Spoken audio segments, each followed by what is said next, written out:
Hello, this is Bobby from Capel TV Repair with a video today with a problem of a Panasonic TC-P65ST30 65-inch plasma. This is the back cover and this is the TV itself. The failure symptoms are TV is totally dead, there is no front LED, there is no response to the click, there is absolutely nothing else. There were a few threads online that I saw support tickets. I think it was on justanswer.com. I actually even wrote a blog about it where two experts were trying to help to the poor person who paid whatever $30 for that. And they were both stunned and surprised that this was a plasma TV with not one, not two, but three power supply boards. There's a service manual out there that is titled for this TV, but contains a lot of information about other models as well. ST series, VT series, 42 inches, 50 inches, 65. Oddly enough, I don't think I was able to find schematics of any of those three boards. One of the reasons might be they're actually made by Hitachi, as you can see here, and probably not used in other TVs. Anyhow, since the TV is dead, logical, either one or more of those power boards will be bad, and or main board. Those are the two main reasons why a TV would be totally dead, and they can be independent from each other, they can be together, whatever. And I was faced with this dilemma. Apparently the AC inputs here, and from here apparently it goes to another board, and apparently it goes to this module. Now, this is actually not so hard to decode. You can see even tracing physically the AC voltage coming in, going through a filter, which is what those two are. And before the relays pass it further on, usually towards a rectifier, which I bet this is, yeah, this is what it is. If you can see close here, you will find the signs. You can see the minus on the left hand and the plus on this one. So this is a rectifier. And I'm betting that this is a DC voltage here, where this is AC voltage here. And this tells me this is going to be the main power supply board. This is simply switch that passes upon command from the main board, turns on this circuit, which then in turn sends back the rectified voltage. This module here is for the sustain. I don't think it has anything to do with that particular failure. So what we would normally do is measure check the fuses and see if they're good.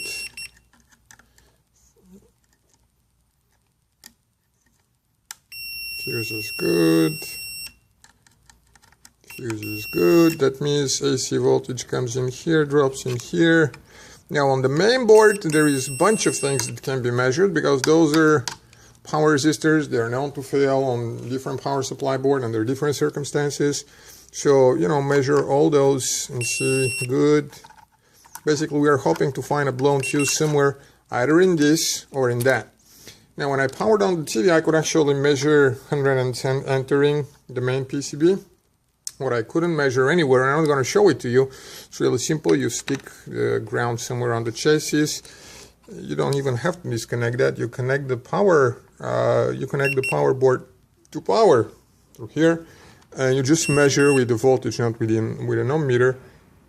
See if any of those pins actually outputs any output voltage. None of them did. Looking closer at the topology of that board, yeah, just to roll back. My conclusion was this was the bad board.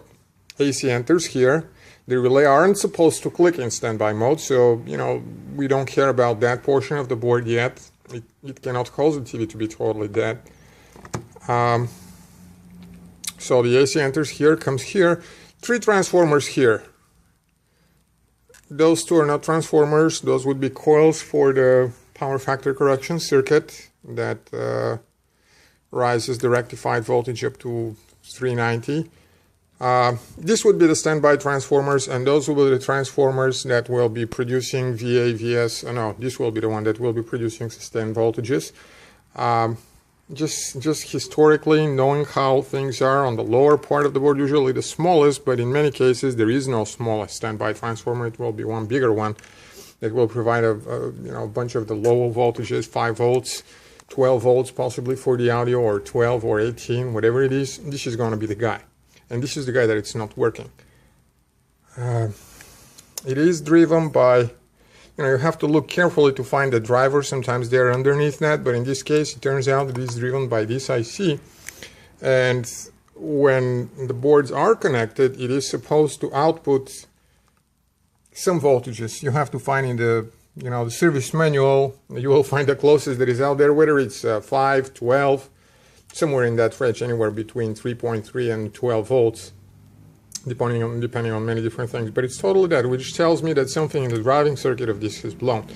Tested this, fine, this fine, this fine, this fine. All the small ceramic resistors are also fine. And upon closer inspection, I actually came across this. This cut is so perfect. You originally won't tell. You will see that you will decide that it's some sort of a marking, but it isn't. This is a busted capacitor, and upon closer inspection, you find out that it's busted. You can replace it and you can try the whole thing again, but it's not wise to just try the whole thing again. If it failed, it may have failed because something else failed, or when it failed, it may have caused something else to fail. And in this case, there is an IC very close to it. It's usually a capacitor that is used for that IC. And before you do anything else, you want to check out that IC for shortages and problems. And the thing about it is, you won't know what exactly you're looking for unless you have a board that you can measure against, or schematic where you can see where you definitely are not supposed to have short. In this case, another thing you are looking for is burn marks, but in many cases, and in this one, you don't have the luxury of actually having burn marks.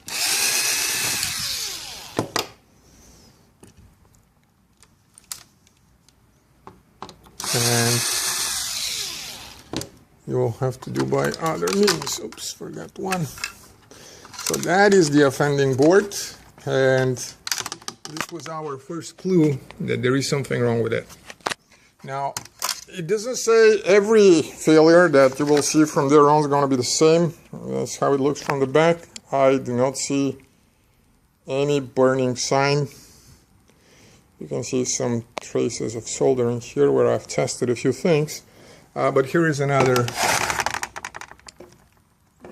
give out sign. My meter.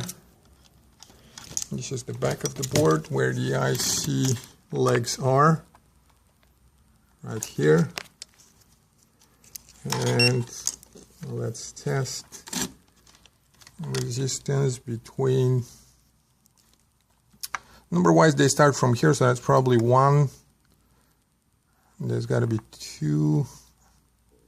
No, 1, 2, 3, 4, 5, 6, 7. If that's how they number. I don't even know what the IC is, but I will tell you this: it is not supposed to have shortage. Sorry, this is not my working meter. This is a helper. Decides to be on. You're not supposed to have a shortage here. Sorry. Hit the zoom by mistake.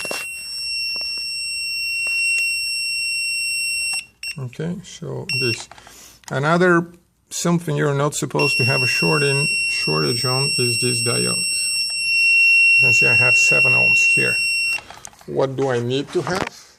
Well, if you have a good working board, that's going to be easy to tell. And by luck we do. This is the same good looking board, a good working board. And I will show you what are you supposed to actually. The better test is in diode mode. I believe this was the diode. So in one direction it's infinity, in the other direction it's going to be a normal diode, 0.4, 0.5.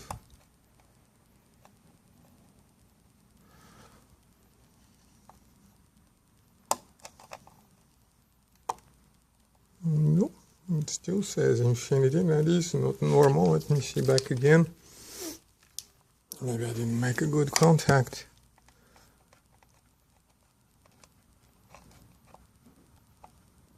Yeah, there you go. In this direction it has 0.25. So the first time I just didn't make a good contact. Where the bad board has a 0 there. Now, what's the reason? Is it the diode? Is it something else? Is it something more?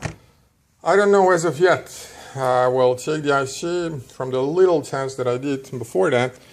I believe it's going to be the AC, but there may be more. We will make a repair kit for this situation. This sounds like a power surge or an IC failure. It could have been a capacitor failure. I don't know what it will be. But it will find out which are the components, and we'll post a repair kit on our website with the components that are needed. Hopefully this will save time shipping parts back and forth to somebody else. The point that I want to make is, when you find one bad component, don't assume that there is all there is to it. Experience is needed to find out when this could be the case and where it couldn't, but a good rule of thumb is never assume that one, especially if it's a fuse. But just to be on the safe side, always research the circuits around any failed component. If you don't have another board like I do here, just for suspicious stuff. The reason I have another board is because there was suspicious stuff and I wanted to play safe, and it was easy to find another board to compare against, so I did. But that's it. Hopefully it will save somebody time and money. For the time being, have a good day and happy troubleshooting.